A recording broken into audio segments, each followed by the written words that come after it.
Normally, when something goes a bit wrong in gaming, you can explain it away with a wizard. The destruction of Winterhold in Skyrim, wizard. The Darkspawn in Dragon Age, wizard.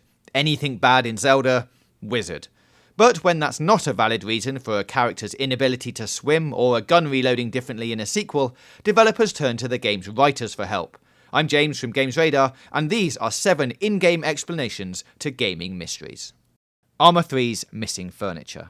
With plenty of buildings to go into, the open world setting gives ARMA 3 a nice sense of scale, but it didn't take long for players to point out that the inside of these homes had no furniture.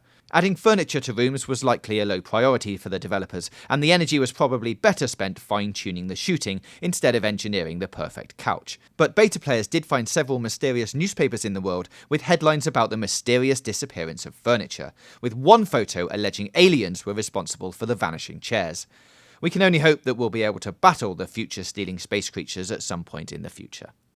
Doom 3's chainsaws. As you'll probably remember, Doom 3 sent players to a scientific outpost on Mars, where all hell has broken loose and you need to kill the demons until there are no more demons left to kill. But why exactly does a research facility on a planet without any trees need chainsaws? Turns out the workers at the research facility were asking the same thing, and they eventually found out it was a shipping error. Some goof on Mars had misplaced an order for jackhammers and got sent chainsaws instead. Which is just as well, because those unwanted tools would soon assist in chopping down a growing forest of zombies. Injustice's undying heroes. The appeal of a fighter like Injustice is seeing heroes like Superman cut loose and punch his fellow caped crusaders into outer space. But how can he do that without immediately killing everyone? Other crossover games, yes, you Marvel vs. Capcom, would just ignore the inconsistency, but Injustice is so story-heavy that there needs to be some reason for it. Enter the 5U93R pill. Invented by Lex Luthor, the supplement toughens up anyone to near Superman levels of durability, placing everyone on an equal playing field. It was meant to only assist the Justice League, but Batman and the Joker got their hands on it, so it's basically a free-for-all. Oh well, we suppose that's a better excuse than Mortal Kombat vs. DC Universe's explanation of its magic. City of Heroes' lack of capes. City of Heroes was ahead of the MMO curve by creating the first online experience of an open world full of superheroes. Players could design their superhero vigilante however they wanted, with highly customizable clothes and powers. But one of the few things off the table were capes, which couldn't be worn by anyone. Behind the scenes, the developers cut the capes because they weren't satisfied with how they moved on the character models, but the in-game excuse was a little different. The respected Hero 1 was famous for his badass cape, and when he saved the world from an alien invasion, he sacrificed his life to keep everyone safe. The city then instituted a suspension on cape wearing in his honour, so if your City of Heroes character was to wear one, it would go over about as well as a rainbow wig at a funeral. Mass Effect 2's new ammunition. The weapons in the original Mass Effect all had unlimited ammo, due to an advanced bit of science that caused microscopic slivers to be shaved off a brick of metal with every shot.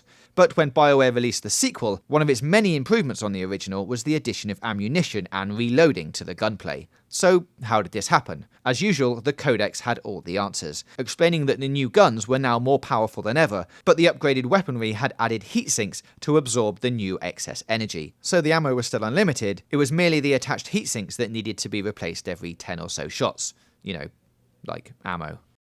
Wand of Gamelon's Smart Swords. Yes, this is a real game.